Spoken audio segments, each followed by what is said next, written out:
hari abantu bagize intambara nyinshi,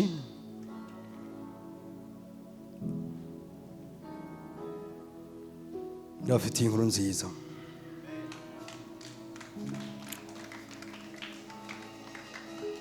Hari abantu bakeneye Imana muri uku kwezi kwa kabiri, bafite inyota y'Imana. Ndafite inkuru nziza.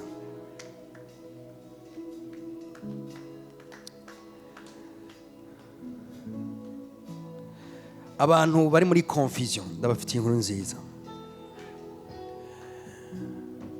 Ntego gutwi hama ndaza kuvugana nawe icyo umwami yashize ku mutima ku bw'ukwezi kwa kabiri. Abaheburayo 2:18 haravuga ngo kuko ubwiwe ko yababajwe no kugeragezwa ashobora no gutabara abageragezwa. Bariko bavuga kuri Yesu, kuko ubwiwe yageragejwe canke yababajwe no kugeragezwa. Yesu yarababajwe no kugeragezwa. Ibi bisigura iki? Bisigura ko Yesu igihe bamukubita yarababaye. Yesu igihe bamuvuga yarababaye. Yesu igihe bamwita umukuru w'abamaraya yarababaye. Bavuze ngo kuko ubwiwe yababajwe no kugeragezwa. Kuko ubwiwe kugeragezwa vyamubabaje. Kuko ubwiwe yababajwe no kugeragezwa ashobora no gutabara abageragezwa. Mu yandi majambo, ko yashonje kumva ingene gusonza bimeze, ko yatewe amabuye ariko aravuga inkuru nziza akumva guterwa amabuye uhogwa ubutumwa bwiza icari cyo, ko yababajwe no kugeragezwa, birivuze ngo ashobora no gutabara abageragezwa. Indi verse ya kabiri, Zaburi 60:18 baravuga ngo udutabare umugwanizi, kuko gutabara kw'abantu ari ukubusa. Nagomba mbanze cy'intego umuntu yari yiteze gutabagwa ku bantu. Nagomba mbanze ndaguca intege uhanze amaso abantu. Nagomba mbanze ndaguca intege wewe wumva umenga uyu muntu yopfa naje no bamfuye. Ibi bintu nkamwe umuntu atovyumvira ko byo biheze. Bibiri tubwiye ngo kuko gutabara kw'abantu ari ukubusa, gufise ikimazi gito, kugarukira hagufi. Ariko acagira isengesho ngo udutabare wewe Mana, udutabare umugwanizi wacu. Haleluya. Nshuti yanje, nganda gwiga icapo cy'ijambo ngomba kukomenika. Nkamwe noba genda umugwanizi na karoro ntanze noba ndi umugwanizi, nkaba nkandamije ubuzima bw'uyu mwene data. Icyo akeneye no gutabaza Imana kugira imutabare. Jena numva umenga no kubwira ko ivyo utashobora Imana irabishoboye. Ivyakunaniye ntivyayinaniye. Ivyo utazira bizi. Inzira utoshobora gucamo ishoboye yoyo kuzuguruka zicamwe neza. Mugabo hari ikintu kimwe ngomba ndaguhamagarire, kimwe cyonyene, nukwizera Imana yacu ko ari umutabazi.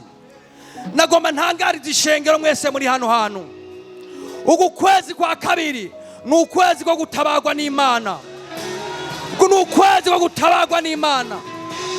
Yemwe abageragezwa, yemwe abataye ivyizigiro, yemwe abari mu ntege nke, yemwe abacitse intege, yemwe abari muri confusion, yemwe abari mu ngorane zitandukanye, ukwezi kwa kabiri ni ukwezi ko gutabagwa kuri iri shengero.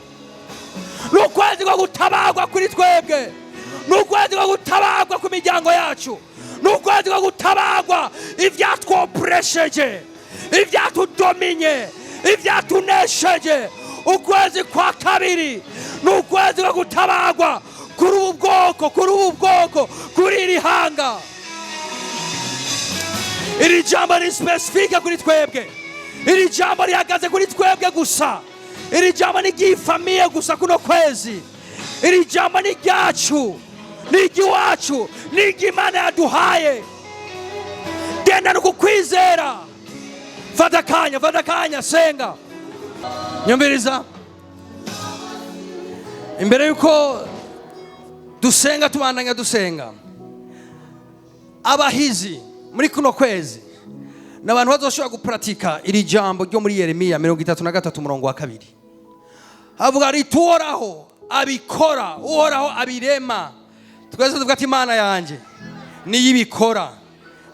Subira ati Imana yanje niyibikora. Bivugane fierté, vuga ati Imana yanje niyibikora. Imana yanje niyibikora. Imana yanje niyibikora. Na babandi nibo yabibakoreye, na babandi niyo yabibakoreye. Imana yanje, papa wanje ni wabikora. Ni nawe abirema akabikomeza. Uhoraho niryo zina ryiwe. Uku niko agize rero, ati mpamagara umuhizi muri uku kwezi n'umuntu ashoboye guhamagara. Umuhizi muri uku kwezi kwa kabiri, umuntu azobona Imana mu buryo bukomeye, umuntu azobona ubutabazi mu buryo budasanzwe, n'umuntu ari foro mu guhamagara. Ati mpamagara nanjye ndakwitaba, mpamagara nanjye ndakwitaba, nkwereke ibihambaye n'ivyikinze ibyo utari bwamenye.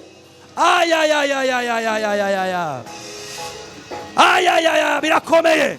Umuntu akomeye muri kuno kwezi, umuntu azobona Imana mu buryo budasanzwe, n'umuntu yize guhamagara, n'umuntu agira yige guhamagara. Senga huri, semera uvuga ati Mana yanje kuno kwezi nditeze ubutabazi bwawe. Mana yanje kuno kwezi nditeze ugutabara kwawe. Nditavye uyu muhamagaro wo gutabagwa mw'izina rya Yesu. Imisozi izocikira imbere yanyu kubwo guhamagara Imana. Inzuzi zizocikira imbere yanyu zigabure kubwo guhamagara Imana. Intambwe muzozica muzishije amaboko yanyu kubwo guhamagara Imana. Abasi banyu bazotsindirwa imbere yanyu kubwo guhamagara Imana. Basharabaya, intambwe nizizobajya kubwo guhamagara Imana. Umuriro nuzobaturira kubwo guhamagara Imana. Amazi nazobarengera kubwo guhamagara Imana. Ibitandara bizobaha amazi kubwo guhamagara Imana. No mu bugaragwa Imana izobatunga kubwo kuyihamagara. Kuno kwezi kwacu ko gutabagwa n'Imana. Turati mw'izina rya Yesu ndakiriye mu mpwemu yanje ugutabagwa n'Imana mw'izina rya Yesu. Amen.